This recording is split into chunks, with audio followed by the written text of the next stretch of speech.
Olá, muito boa noite, muito bem-vindo ao Frente a Frente, que nesta quarta-feira recebe o ministro do Empreendedorismo, Microempresa e Empresa de Pequeno Porte.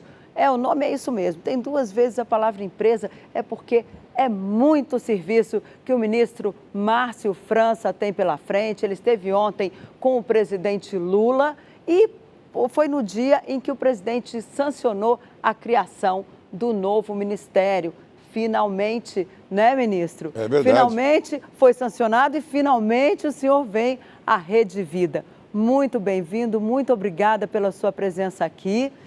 E eu queria começar perguntando para o senhor qual é o principal desafio desse novo ministério, porque ele está praticamente começando aí do zero, já existe uma secretaria, mas ministério é outro departamento, né, digamos assim. O presidente, como toda pessoa que é política, né, Denise, tem que antever situações. Você se recorda que ano passado nós aprovamos uma reforma tributária. Com a aprovação da reforma tributária, essa grande quantidade de empresas, empreendedores brasileiros, eles vão ficar um pouco acuados, sem saber exatamente que posição eles vão ter. Essas pessoas têm alguns benefícios fiscais garantidos em lei. Foi a lei que criou o MEI, o microempreendedor individual, e a lei que criou o Simples. Essas duas legislações foram do tempo do Lula da outra vez. Só que talvez nem ele tivesse dimensão do que ia acontecer, porque isso virou uma reforma. Hoje tem 15 milhões de MEIs, de microempreendedores, mais 5 milhões de empresas de pequeno porte. E somado a isso, tem ainda mais 20 milhões de pessoas que trabalham de formato informal. Os motoristas de Uber, as pessoas que trabalham entregando coisas. E essas pessoas todas, nós precisamos conquistá-las. Elas não querem, elas têm pavor de governo, porque elas acham que o governo quer cobrar imposto. E no caso delas, a grande maioria, recebe até 2 salários mínimos, 3 salários, então não é para cobrar imposto. Mas nós precisamos ter atenção com a Previdência, porque essas pessoas também vão se aposentar um dia, também se acidentam, também têm doenças, enfim, e é essa a preocupação do presidente. Quando ele percebeu que isso criou uma dimensão grande, foi porque nos dados do CAGED do ano passado, essa geração de emprego que nós tivemos no ano passado, superavitária, 75% vieram dessas empresas. Então, essas empresas é que têm chance de crescer. E o presidente Lula me disse, olha, o primeiro mandato eu fiz especialmente, quando ele foi presidente, para os excluídos, aquela coisa da Minha Casa Minha Vida, do Bolsa Família, enfim, para quem estava realmente com uma maior necessidade. Já no segundo mandato, ele conseguiu se dedicar aos trabalhadores formais, com salário mínimo acima da inflação, servidor público, aposentado. Este terceiro mandato, ele fará uma dedicação especial a essa nova forma de relação trabalhista. Porque eles não são como um trabalhador de fábrica sindicalizado, mas a maioria deles trabalha ele, a esposa, os filhos, todo mundo junto. Eles são tão trabalhadores quanto os trabalhadores sindicalizados. Às vezes até muito mais, porque ainda tem a preocupação de manter a empresa viva, né? Agora, eu queria que o senhor explicasse para o nosso telespectador, porque muita gente tem dúvidas sobre isso, a diferença entre MEI e pequena empresa. Sim. O que torna as basicamente o faturamento, né? O MEI foi criado pelo presidente Lula para que você tivesse, por exemplo, a pessoa que trabalha em salão de beleza, ou engraxate, a pessoa que era a mais simples dos simples, ela recolheria só um valor por mês, de R$70, praticamente R$70, e ela pode faturar até R$81 mil por ano. Ela pode emitir nota até R$81 mil. Então dá 7 mil mais ou menos por mês, o que acabou já sendo uma coisa de alguma relevância.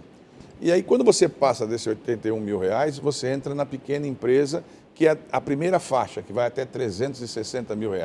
Depois tem uma outra faixa que vai até 3 milhões, 800 e pouco. Então, essas são as 3 faixas que você pode ter uma empresa. Com esse tipo de empresa, você facilita a parte tributária, você recolhe só uma única guia e depois o governo distribui esse valor entre os municípios, Estado e União. Você não recolhe ICMS, você não recolhe outros tributos, né? Só que agora veio a reforma tributária. Mudou completamente esse formato e essas pessoas precisam ter uma atenção especial, porque, igual a gente, numa empresa grande, como é que faz o dono da empresa? Ele tem um advogado que só cuida disso, ele tem influência política, ele fala com o ministro, ele fala com o deputado. O pequeno empreendedor, ele não tem acesso a ninguém. Ele é uma pessoa meio, quase que sozinha. É ele e o contador. Geralmente é o contador que orienta em tudo. O contador é o psicólogo, é o advogado. Ele, na verdade, ele recebe a guia do contador e recolhe.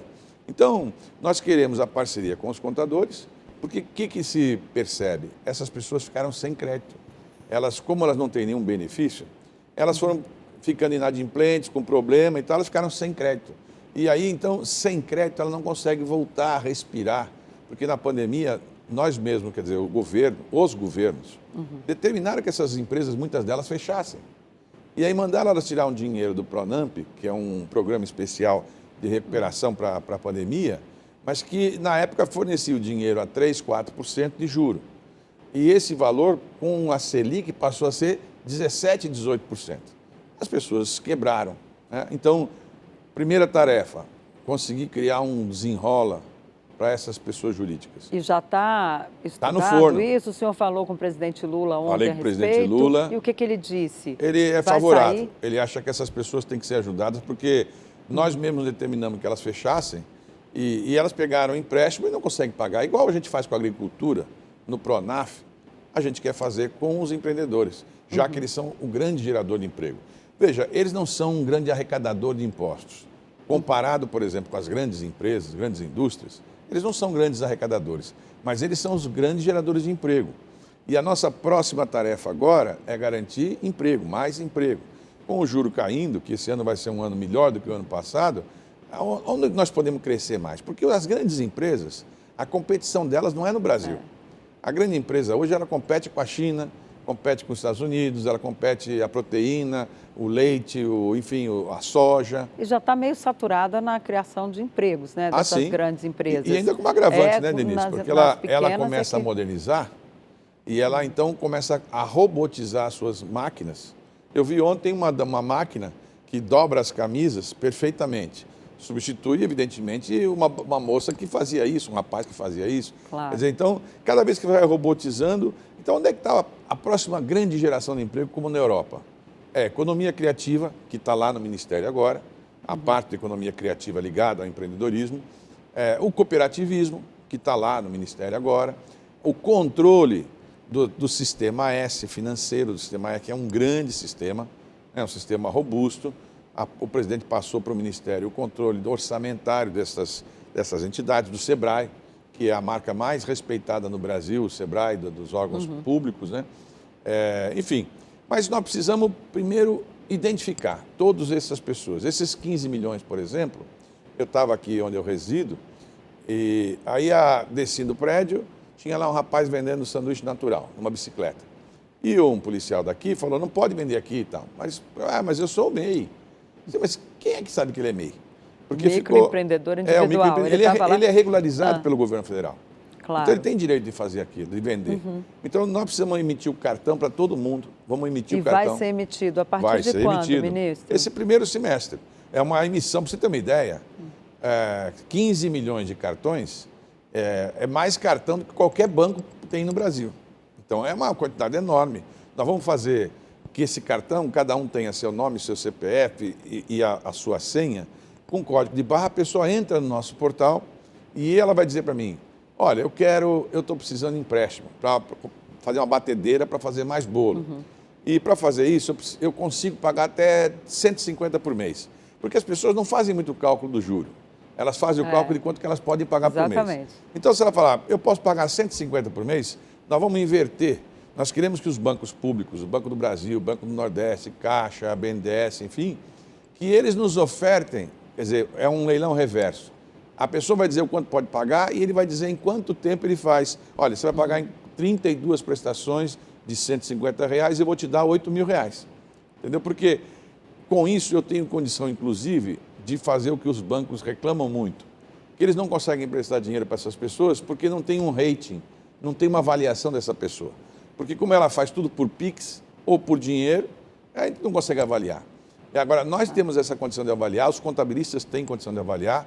Foi até uma sugestão da Luísa Trajano, na última reunião do Conselhão, que sugeriu que fosse feita uma avaliação junto com os contabilistas, que são os grandes parceiros dos pequenos empreendedores. Agora, o senhor falou que vem aí um desenrola do PJ, né, da pessoa jurídica. Isso já foi combinado com o ministro da Fazenda? Quando é que isso sai? Vai ser projeto de lei, medida provisória ou apenas uma regulamentação do Ministério da Fazenda junto com o seu ministério? Como é que isso vai ser feito? A primeira coisa que nós estamos providenciando, e o presidente concordou ontem, tenho reunião amanhã com o ministro Haddad, é porque as datas vencem dia 31 de janeiro agora. E as pessoas estão acuadas, porque o começo do ano é a época que tem mais despesa.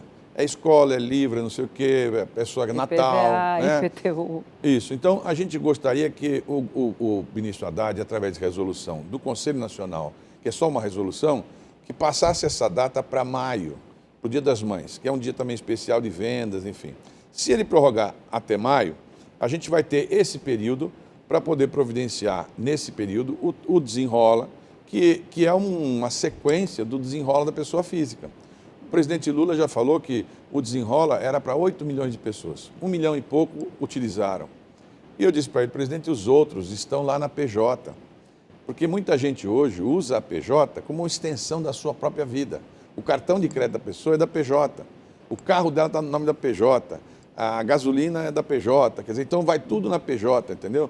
Então, desenrolar para a PJ é dar a vida para essas pessoas, elas poderem voltar a ter crédito. Aí ela vai entrar no nosso portal e se ela tiver uma pontuação boa, e nós vamos dar uma pontuação para ela, e o usuário vai poder pontuar. Como vai ser essa pontuação? A pontuação é pela quantidade de movimento que ela tem nas contas dela, se ela autorizar, evidentemente. E também se o usuário vai dizer, olha, eu fiz esse serviço aqui, fui nesse restaurante, fui nesse bar e é bom, eu gostei. E o contador vai dizer, ele é uma pessoa de confiança. Então, isso tudo vai virando um rating de estrelas, como acontece com aplicativos. E você vai saber que a pessoa tem mais estrelas e com mais estrelas ela tem acesso a empréstimos mais baratos. Isso precisa de lei ou basta uma regulamentação? Não, tem coisa que precisa de medida provisória, mas não necessariamente. Tem muitas coisas que já existem, porque na lei do Simples, todo banco, público ou privado, tinha que separar 3% de tudo que entra no banco só para emprestar para essas pessoas. Mas eles vivem driblando isso, porque eles não querem emprestar para quem corre risco. Eles querem emprestar para quem tem garantia real. Claro, para quem é já seu cliente. Para ser seu cliente. Então, eles não ajudam. É claro que não estou criticando, mas assim, o banco está vendo do lado dele. Ele quer a tranquilidade de emprestar e saber que vão pagar. Nós podemos ajudar essas pessoas e criar, evidentemente, depois também algum lastro para que você possa cobrir eventuais inadimplências. Essa pessoa, geralmente, é uma boa pagadora.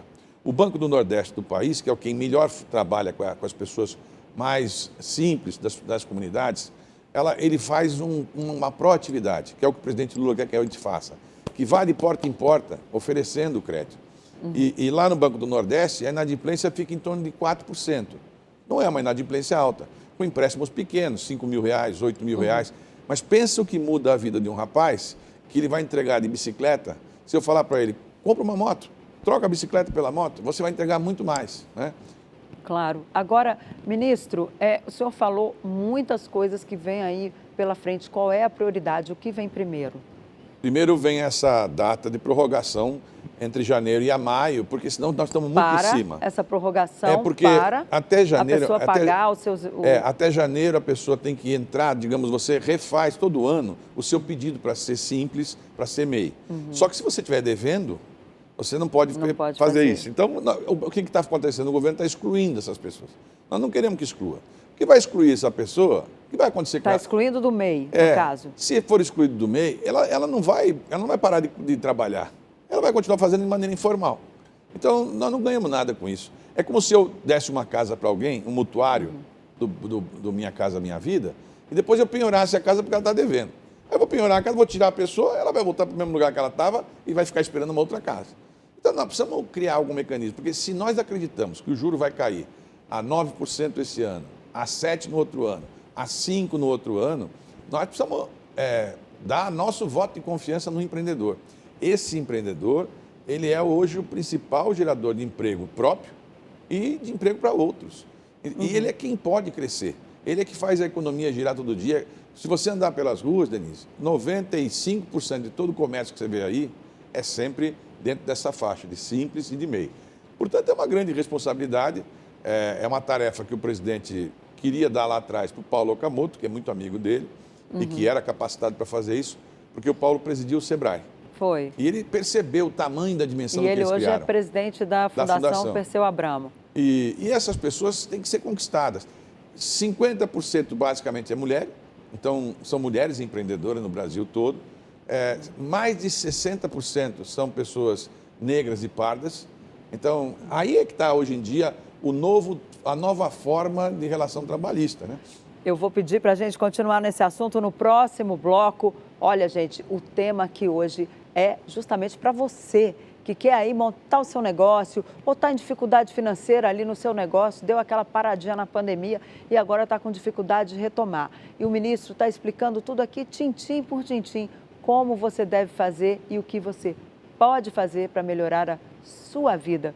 Nós voltamos em 2 minutos. Não saia daí que o ministro Márcio França tem muito mais informação para dar para você aqui no Frente a Frente da Rede Vida de Televisão. Até já! Olá, muito boa noite. Bem-vindo ao segundo bloco do Frente a Frente, que recebe hoje o ministro do empreendedorismo, da microempresa e da empresa de pequeno porte. O nome é grande, mas é porque esse ministério está com muito serviço esse ano. Esse ministério foi recém-criado e agora já vai pedir ao ministro da Fazenda, Fernando Haddad, o ministro já explicou no primeiro bloco, que eles terão uma reunião amanhã para ampliar aquele prazo para quem é MEI e paga pelo Simples, poder ali, em vez de pagar agora até final de janeiro, né, ministro? Isso. Paga lá para maio, Dia das Mães. O senhor estava falando também no primeiro bloco, ministro, o senhor chegou a se referir ao cartão do MEI, que vai ser lançado aí para que essas pessoas possam, inclusive, se identificar. Como é que vai ser esse cartão? É como se fosse um cartão de crédito? A pessoa vai receber em casa, ela tem que buscar em algum lugar, ela precisa fazer algum pedido por aplicativo, internet, enfim? Não. Quem tiver, né, em dia e tiver ativo, a gente vai mandar entregar na casa, numa parceria junto com os bancos públicos, mais o Sebrae e mais o Correio, que foi o que o presidente Lula me encomendou ontem. Então, ainda nem conversei com todos eles, mas eu sei que eles serão parceiros, para a gente entregar na casa das pessoas. Esse cartão vai ter seu nome, seu CPF, atrás tem um código de barra e uma senha para você entrar com acesso no nosso aplicativo.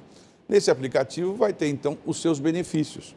E isso, a ideia, o que é? Que você possa, por exemplo, eu sou um MEI, eu estou regularizado, estou em dia, eu posso pegar um empréstimo para trocar a minha bicicleta por uma moto e vou pagar juro de 4%.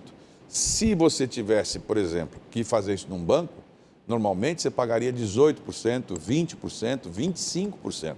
Né? Essas operadoras de crédito que tem no Brasil todo, patrocinadoras de time de futebol, enfim, elas emprestam para essas pessoas. Mas o juro é lá no céu. Então, a gente quer um juro igual o presidente falou ontem, na hora de anunciar o ministério.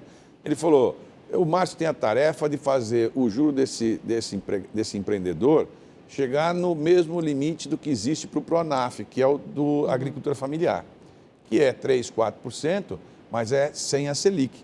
Aí sim eles vão empreender. Se você der uma chance para uma pessoa que faz bolo, que faz salgadinho, de ter uma batedeira, de ter um equipamento novo, uma geladeira, enfim, ela empreende. Exatamente. É que ela não tem por onde buscar. Vai ganhar mais, né? Ela vai ganhar mais, ela quer gerar. E ela, além disso, ela gera emprego. Tem números no Brasil, Denise, porque também está dentro do Ministério a parte de artesanato. E a gente fez há um tempo atrás aqui em Brasília o Encontro Nacional dos Artesãos, né, de vários lugares do Brasil. Os números são muito impactantes. 450 mil pessoas são cadastradas conosco que vivem do artesanato. Pessoas que saem de manhã cedo, produzem artesanato, saem ou ficam em casa e vão vender nas feiras. Nós fizemos, em São Paulo, são 80 mil. É mais do que muita cadeia produtiva. Agora, nós precisamos fazer com que essas pessoas possam pegar os seus produtos e vender independente das feiras. Porque se você quiser comprar uma coisa de artesanato, nem sempre você tem a chance, porque você não vai todo dia em feira, não tem feira todo dia, né? A gente tem experiências hoje, esse final de semana eu fui a João Pessoa inaugurar a feira que está sendo feita pelo governador lá. O governador João fez a feira de artesãos na Paraíba, no primeiro dia tinham mais de 20 mil pessoas visitando a feira. Uma loucura na praia, enfim, 500 artesãos, e eu vi hoje no jornal que já venderam 500 mil reais em produto, 500 mil reais. Então, isso muda a vida das pessoas. A economia né? girando e a pessoa vai ter acesso. Só que muita gente dessas pessoas não tem formalidade. Imagina a pessoa, como a gente pegou casos aqui no contorno de Brasília, tem cidades que 75% da cidade vive do artesanato. 75% da cidade. Muitas cidades que vivem da argila, do barro, que vivem de algum tipo de... Isso no país inteiro, né, ministro? Muita gente acha que é só no Nordeste, mas não. Aqui no Centro-Oeste, a gente tem muito, interior de São Paulo, tem muita gente vivendo de artesanato que a gente nem sabe. E gente muito bem sucedida, inclusive. Aqui no episódio de Brasília, me chamou a atenção um rapaz, depois vocês entrem para procurar na internet, ele vende umas bolsas de machetaria, né? Lascadas. Até a Janja me disse que tem uma bolsa dessa e deu de presente para alguém.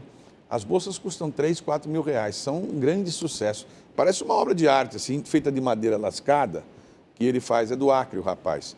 E está exposto, tem várias artistas do mundo que usam. Agora mesmo lá na Paraíba eu soube que tem uma renda especial, que é uma renda Renascença, que só tem na Paraíba. É famosa essa renda. Famosa, que abriu o São Paulo Fashion Week com um vestido de um produtor e hoje está em Paris, está em vários lugares, enfim. Quer dizer, nós precisamos ajudar essas pessoas a exportar. Você sabe que os países, na Europa em especial, 70% das exportações, 80%, é feita por pequenos e microempreendedores. Aqui no Brasil, isso é mínimo, é menos de 1%. Então, orientá-los a exportar. O presidente me encomendou, pediu que fizéssemos uma feira com os países da língua portuguesa para a gente poder manter essa integração com os países da língua portuguesa. Vai ser junto com a Apex, imagina. Junto com a Apex, naturalmente. Que é para poder permitir que os produtores brasileiros possam vender seus produtos. Porque tem coisas sensacionais, mas que você não fica sabendo. Às vezes, quando eu falo para as pessoas que determinado produto, e pode ser pequeno, é o queijo de cabra, que eu trouxe lá da Paraíba, por exemplo. Você vê a qualidade ali, tem várias medalhas do mundo todo, mas aqui no Brasil as pessoas não sabem. Então, como fazer isso ficar conhecido? O portal vai ajudar.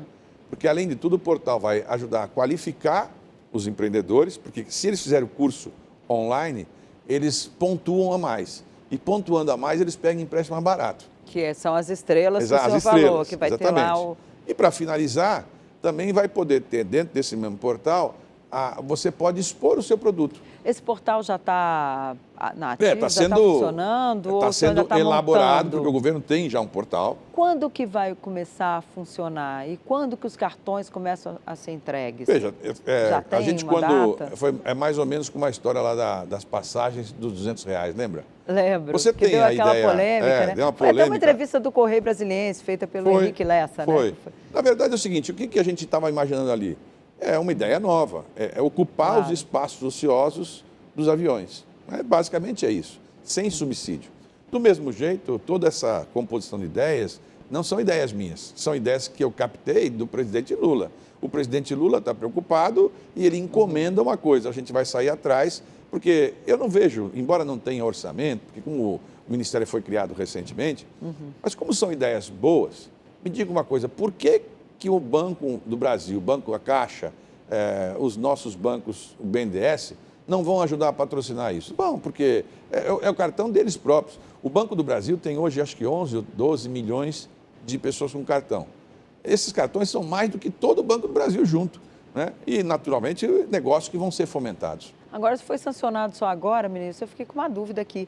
Como é que o senhor vai fazer este ano para ter orçamento? Vai algum projeto de lei lá Não, um pedaço nós conseguimos orçamentária? fazer. Um pedaço nós conseguimos no ano passado, com a Simone, o próprio Haddad ajudou bastante, enfim, e criou um pedaço lá para a gente poder minimamente sobreviver. E o resto tem que ter criatividade, né? Foi com mais ou menos a junção da história das passagens de R$200. Não tem dinheiro público, é uma junção de ideias. Você usa o poder que o Estado tem e que isso pode ser um poder bem relevante. Eu tenho um cadastro com 15 milhões de pessoas que empreendem todo mês. Isso tem um preço, tem um valor. Essas pessoas gastam, compram coisa. Eu sei o que eles compram, porque eu sei qual é a atividade que eles exercem. Então, se a moça faz salgado, eu sei qual é o produto que ela precisa, né? Então, eu posso ajudá-la. Agora, o país virou uma coisa que todo mundo faz tudo por Pix. E o Pix é uma coisa que fica restrita. Já está acabando o DOC, né? Os bancos vão acabar com o DOC. Com o tempo, a gente acha até que internacionalmente vai começar a surgir isso. Não vai ter mais moeda internacional, vai ser meio que um Pix, né? E já existe também esses cartões internacionais, as pessoas não precisam mais comprar dinheiro, né? Ir lá e comprar dólar, euro para viajar para fora do país. Leva um cartãozinho e naquele cartão já vai várias moedas, né? É isso mesmo. Agora, a tarefa da gente, o que é? Conquistar essas pessoas. Porque se você deixar essas pessoas, elas preferem não ter relação com o Estado. Pois é, como é que faz para atrair a informalidade para o mercado formal? Essa questão da Previdência é super importante, ajuda, né, as pessoas a entenderem que elas precisam ali ter uma reserva para o futuro, para a velhice. Agora, como atrair essas pessoas? Porque ela fala assim, em vez de eu pagar imposto, eu posso ir lá aplicar esse dinheiro. Tem muita gente que pensa assim, como fazer, a pessoa como fala, atrair? eu estou faturando, eu trabalho só sexta, sábado, domingo, sobrevivo com esse dinheiro aqui, faço aplicativo e tal, e muita gente. Agora, o problema é que quando ela tem um acidente ou ela fica doente, ela vai para o SUS, que é público, que todo mundo nós pagamos, e depois lá na frente todos nós vamos ter um encontro, se chegarmos vivos, com a Previdência. Então, nós precisamos criar mecanismo. Por isso a sugestão ao ministro Haddad, para que ele estude com a reforma tributária, em vez de termos aqueles cortes, hoje o corte é R$81 mil. Se você passar para 82, já você é excluído. A gente não quer isso, a gente gostaria que o ministro Haddad encontrasse a forma de fazer isso de forma de rampa, como foi feito no próprio reforma tributária para a questão da transição entre os estados. Então, se você esse ano... Como seria essa rampa? Por exemplo, se você melhor. Esse ano só pode faturar 81, chega no final do ano, você pegou uma festa, vai ganhar 8 mil a mais. Você vai abrir mão da festa? Não. Então, o que tem que fazer? Você pega os 8 mil e você paga só a diferença a mais para a diferença a mais que você ultrapassou. E faz isso no formato de rampa. Até 81 você tem aquele valor e você pode subir. Por exemplo, hoje, se você ganhar R$300 por mês fazendo bolo, você paga R$70. E se você ganhar R$7.500, você paga R$70. É muito. Né? Para 300, para 70 é muito. É muito. Então, dá para você fazer pelo faturamento da pessoa. Como é no salário da gente, você tem uma rampa e, de acordo com o teu salário, você paga até aquele valor, você paga por um percentual, e o que ultrapassar, você paga pelo outro percentual. E aí a pessoa continua sendo MEI, no caso. Continua sendo MEI. Mas e como é que fica a pequena empresa? Do mesmo jeito. Porque eles também vão dizer, não, mas olha, eu pago mais imposto do que quem é MEI, aí como é que eu fico? Não, mas eles também vão ter a mesma situação, porque quando a pessoa também é do Simples, é muito comum o contador falar, para de faturar, para de emitir nota, que você vai explodir esse ano. Mas é porque as pessoas aí não querem crescer. Mas esse é um engano, não é? Quer dizer, como é que o governo pode criar um grupo de pessoas que você obriga a pessoa a ficar contida? Se ela vai faturar mais, ótimo. Ela que fature mais esse ano e no outro ano ela avalia. Nós precisamos também incentivar que as pessoas que têm Bolsa Família e que hoje têm aquele pensamento que quem tem Bolsa Família não pode ser MEI. E tirar isso, porque agora pela lei pode. Mas nós precisamos incentivá-los a falar, olha, você é Bolsa Família, você tem sua renda, e nós queremos que você entre para o sistema do MEI, nem que tenha que ser altamente subsidiado, porque é a maneira também que você tem de pegar dinheiro mais barato. Porque, no fundo, Denise, o que movimenta a economia é você tendo crédito. O que aconteceu praticamente no país e no mundo todo é que o crédito desapareceu. O dinheiro ficou muito, muito caro. As pessoas não têm condição de pegar um dinheiro para poder fazer um produto. E comprar à vista, ninguém consegue.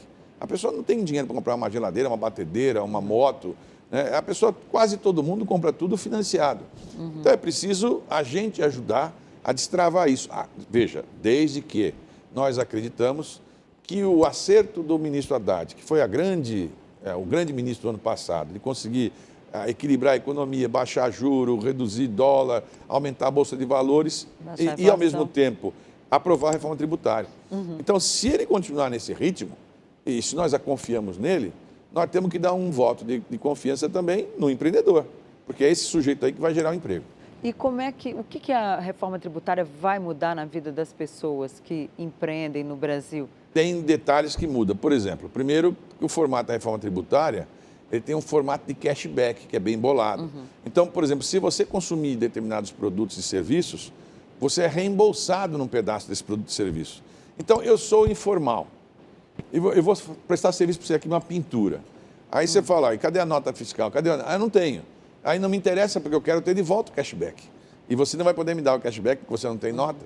Então, nós vamos descobrir um outro Brasil que está submerso, que vai aparecer.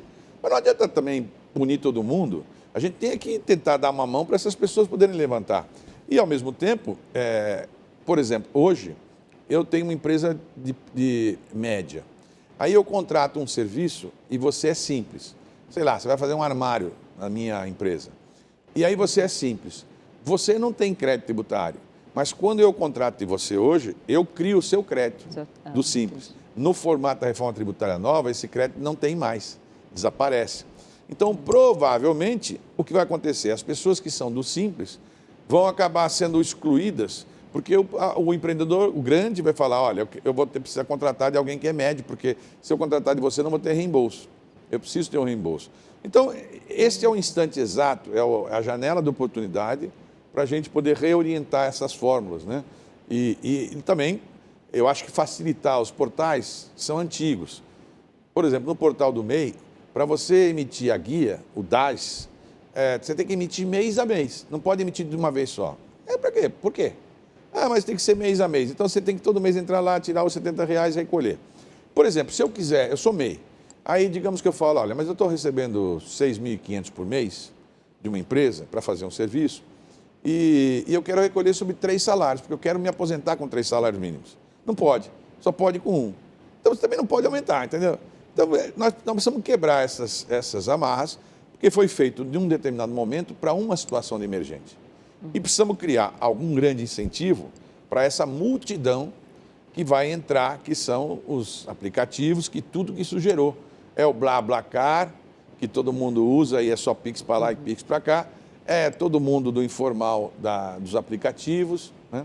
Olha, nós vamos falar dessa questão dos aplicativos no próximo bloco. Eu convido você a permanecer aqui conosco na Rede Vida, que ainda tem muito assunto aqui hoje para o nosso último bloco, com o ministro da Micro e Pequena Empresa. Na verdade, não é esse o nome, mas vai isso mesmo, porque a gente volta já e aí eu vou falar o nome certinho para você. Até já.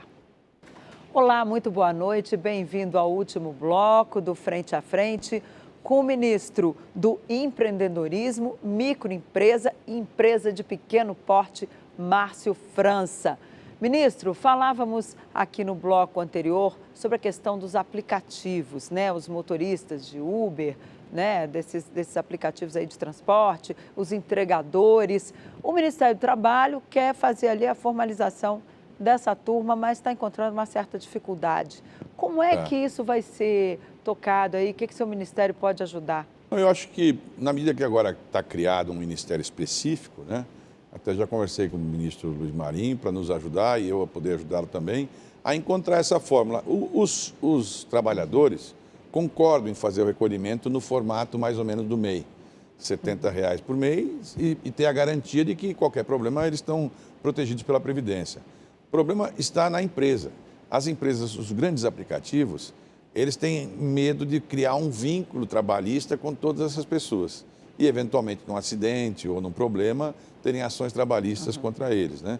E essa é a dificuldade que nós estamos criando. Naturalmente, a discussão está no seguinte, os aplicativos querem que a gente autorize eles a cobrarem dentro do próprio serviço. Então, se você encomendar um lanche daqui a pouco, um almoço, virá lá 0, não sei quanto, que já é a Previdência. Sinceramente, não vai escapar muito disso, porque é claro que alguém vai ter que pagar essa Previdência. Claro.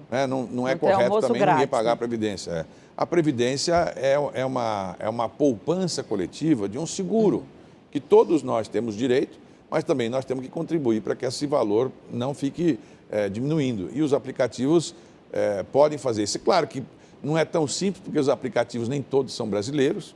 Você tem regras internacionais, a pessoa fala, não vou fazer, vocês que se virem aí e tal.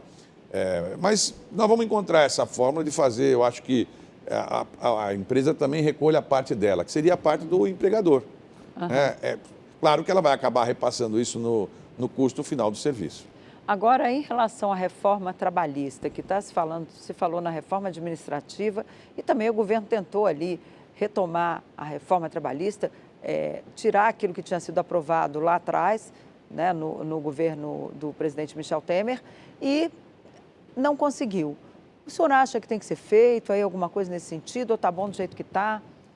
Não, nunca está bom. Uma legislação é feita para determinado momento e é sempre bom ir atualizando. Esse surgimento do formato digital, de aplicativos e serviços feitos pelo mundo digital, mudou um pouco os nossos conceitos. Aquela regra de sindical, a regra de carteira assinada, enfim, muita gente não quer. Elas querem ficar desse formato. Ele quer fazer o horário dele, ele quer ter a liberdade dele. E o presidente já assimilou isso. O problema ele pode fazer tudo isso, mas nós temos que preservar a Previdência. Então, ele pode fazer tudo da maneira dele, mas se ele quiser dinheiro emprestado nosso com algum tipo de ajuda, aí ele vai ter que primeiro se qualificar, porque nem todo mundo que empreende é vocacionado para empreender. Então a pessoa tem 1000 ideias, deve ter amigos seus que eu tenho uma ideia sensacional e monta um negócio e não dá certo, monta outro. Verdade. Aqui em Brasília acontece muito, você vê a quantidade de restaurante que abre e fecha, enfim, cada vez é um sonho que vai para um abismo e desanima as pessoas e deixa dívidas trabalhistas. Então nós temos que ter algumas garantias, porque a gente não quer incentivar isso, e fazer com que as empresas durem mais, não morram tão cedo. As empresas no Brasil são muitas empresas criadas, porque, repare, eu estou muito otimista com a mudança da reforma tributária. Vai facilitar tanto a vida das pessoas, tanto a facilidade de tudo, que certamente vai surgir muito mais negócio. Com o juro caindo, você que tem um dinheiro aplicado, ele que tem um dinheiro aplicado, não vai deixar aplicado, porque na aplicação simples não vai render nada. Então você vai ser obrigado a colocar em algum lugar. E lá na frente, eu quero convencer o presidente e o governo a aceitar uma novidade aí muito grande, que seria a possibilidade de fazer abertura de capital, né, com empresas de pequeno porte. Isso é uma novidade, nunca foi feito no Brasil, mas em outros países é muito comum. Onde é que isso funciona já? E os países da Europa, quase todos eles têm aplicação, abre capital de pequenas empresas. Só que você abre em conjunto com várias e você obriga a pequena empresa também a ter auditoria contratada para que você possa saber se o que ele está falando é correto. E, eventualmente, quem sabe a gente possa usar, por exemplo, do trabalhador, um pedaço do fundo de garantia para investir nesse tipo de capital. Porque tudo isso é com o objetivo de conseguir o dinheiro mais barato, né? O dinheiro da Bolsa de Valores é um dinheiro que, para a empresa que abre o capital, ele fica mais barato do que pegar num banco. Então, se você conseguir fazer isso para a pequena empresa, assim como hoje acontece muito daquelas pessoas que chamam anjos, que é para ajudar as empresas que são de produção de novas ideias, né? As startups. Assim, você também tem anjos, que valeria a pena a pessoa empreender. Se ela vê que tem uma ideia boa, ela fala, poxa, esse cara aqui que produz determinado assunto, se tiver um empurrãozinho, ele vai dar certo. Então, eu coloco meu dinheiro lá e vai render mais do que eu estaria aplicado em algum lugar. O senhor falou em sonhos, eu me lembrei, queria entrar um pouquinho nas questões políticas. Esse ano é eleitoral. Temos aí, né, Tabata Amaral, deputada federal pelo PSB, pré-candidata à Prefeitura de São Paulo, assim como vem ali o PT também já apoiando Guilherme Boulos. Marta Suplicy, inclusive, foi para o PT com a finalidade de ser vice na chapa de Guilherme Boulos. Eu queria saber como é que vai ficar a relação política entre PT e PSB. E tem agora também esse imbróglio aí no Ministério da Justiça, que o PSB parece que vai ser afastado lá da pasta, né? Tem vários secretários. Como é que está essa relação, ministro? No nosso partido, não tem aquela mesma, digamos, cultura de que nós precisamos de ministério para poder apoiar o governo. Nós já indicamos o vice-presidente da República, o presidente Alckmin, o vice-presidente Alckmin, indicação do PSB. Então, nós fazemos parte do governo e nos sentimos contemplados em estar no governo. E o presidente Lula, naturalmente, tem que fazer a composição, porque quando um governo acerta na política e acerta na economia, dificilmente o resto está errado. Brigadeiro. E foi o que ele fez no ano passado. Estabilizamos a política e acertamos na economia, né? Então, o presidente está sempre pensando isso na frente. Agora, naturalmente que o partido tem quadros, que são quadros preparados, que podem estar em diversas funções. Então, é o caso do Capelli, que é uma revelação, virou uma coisa, né, conhecida no Brasil inteiro e tal. É um quadro político. Ele é um jornalista, né, que acabou se destacando naquele momento mais difícil aqui de Brasília. Se tiver uma tarefa para ele que ele possa cumprir, que ele goste, ele irá cumprir. Se não tiver, nós vamos encontrar uma tarefa política eleitoral para ele. Ele sempre haverá Ele de vai ter. para o Rio de Janeiro? Não, pode ser. Ir para o Rio de Janeiro, Eu lá com defendo a Eduardo tese de que Paes? ele no Rio de Janeiro seria um excelente candidato, porque o Rio enfrenta problemas de segurança, sempre a gente sabe disso, e o Capelli é o símbolo hoje da segurança, que é uma coisa interessante, Denise, que os nossos partidos mais do centro para progressista ou para a esquerda, como os adversários gostam de mencionar, né? Eles parece que querem fugir da pauta segurança pública, e dá a impressão que essa pauta não é nossa. O Capelli demonstrou que pode ser nossa e nós sabemos fazer. E ele saiu muito bem aqui como interventor. Muito bem. No Distrito E Federal, acho na área de que, segurança. igual a ele, é o caso do Tadeu Alencar, que está lá, é o caso de vários companheiros nossos que estão em posições. Agora, é verdade que o presidente Lula, ao convidar o Flávio Dino, não fez isso via o partido. O partido, na verdade, indicou convidar ao o Flávio presidente... Dino para o STF. Não, convidar o Flávio Dino para ministro da Ministro da Justiça. Ele quis o Flávio Dino logo de cara. Ele fez num caráter pessoal. Então, portanto, não era uma vaga do partido. Por isso que quando fez aquela remodelagem, que eu deixei o Ministério de Portos, algumas pessoas falavam, mas o PSB já tem 3 ministérios. Na verdade, o PSB indicou, foi o ministério que eu ocupo. Os outros ministérios, o vice-presidente Alckmin é o vice-presidente da República. Então, o Lula falou, eu gostaria que o Alckmin colaborasse com a sua experiência, enfim. Então, não são ministérios propriamente dito do partido, né? Agora, não faltará lugar, certamente, quando o quadro é bom, você sempre tem uma... E aí não importa muito o grau da função. Os partidos ficam brigando por orçamento, por... Eu digo o seguinte, numa seleção, você tem que ter a camisa de titular. Aí, mas você está na zaga. Não tem problema, uma hora vai ter um escanteio, quando subir a bola, qualquer um pode marcar, né? E aí, em qualquer lugar que se você for esforçado e competente, você acaba encontrando um jeito também de fazer a sua pasta aparecer. Agora, ministro, em relação a São Paulo, Datena vai ser vice de Tabata? Tem alguma... Ele foi convidado. O Datena é meu amigo de muito tempo, nunca foi candidato por vários partidos, ou foi pré-candidato em vários partidos. Eu dizia para ele, Datena, nós vamos jantar junto, mas se você quiser ser candidato de verdade, filie aqui. O resto, na verdade, você pode ir para qualquer lugar. E esse ano ele me falou, Márcio, eu realmente estou com vontade, ele quer disputar o Senado daqui a 2, 3 anos. Então, né? Ele não vai ser candidato a vice? Não, essa foi uma sugestão que nós demos a ele, o seguinte, você não quer nos ajudar? Porque, claro, se você vai com a Tabata, você empresta para ela uma robustez, porque o Datena é um comunicador muito conhecido e é mais velho que a Tabata. Então, essa junção pode ser que produza... Ela hoje tem 14 pontos, é um número muito expressivo. Mas como furar essa polarização que começa aí a surgir entre o PT, né, PSOL, PT e a turma ali do prefeito Ricardo Nunes, uma vez que o bolsonarismo está sendo empurrado para o bolsonarismo. O Boulos, eu acho que ele tem um lugar meio que garantido. Porque Lula, o PT em São Paulo, eu ganhei as últimas 3 eleições em São Paulo, a de senador, a de governador, enfim, quer dizer, São Paulo tem um viés capital, mais progressista, né? Mas eu tenho a impressão que o Ricardo, o prefeito, ele tem uma situação delicada, porque ele não é bolsonarista, e os bolsonaristas sabem que ele não é bolsonarista. Então ele fica ali ciscando, mas na verdade ele não é bolsonarista. Ele então, não tem uma identidade política. Pode acontecer com ele o que aconteceu com o governador passado, ficar naquela meio termo ali e tal, e ser sugado. Ele tem uma máquina grande, enfim, mas eu diria que ele tem uma posição arriscada. E acho que a posição de trazer o bolsonarismo sem de verdade, sabe, ajoelhou, tem que rezar. Não vai rezar, melhor não ajoelhar. Ele vai ficar na posição acuada ali, ele pode ficar fora desse segundo turno. E aí, para nós, evidentemente, se fosse Tabata e Boulos, seria tudo de bom. Como não tem muitos candidatos na capital, o meu argumento é o seguinte, se nós deixarmos só os 2 candidatos, o Boulos e o Ricardo, provavelmente a eleição fecha no primeiro turno. Em fechando no primeiro turno, quem tem mais tempo de TV, mais dinheiro, mais recursos, mais tudo, é o prefeito. Então, você pode arriscar, de repente, uma vitória do prefeito no primeiro turno, que num segundo turno não aconteceria.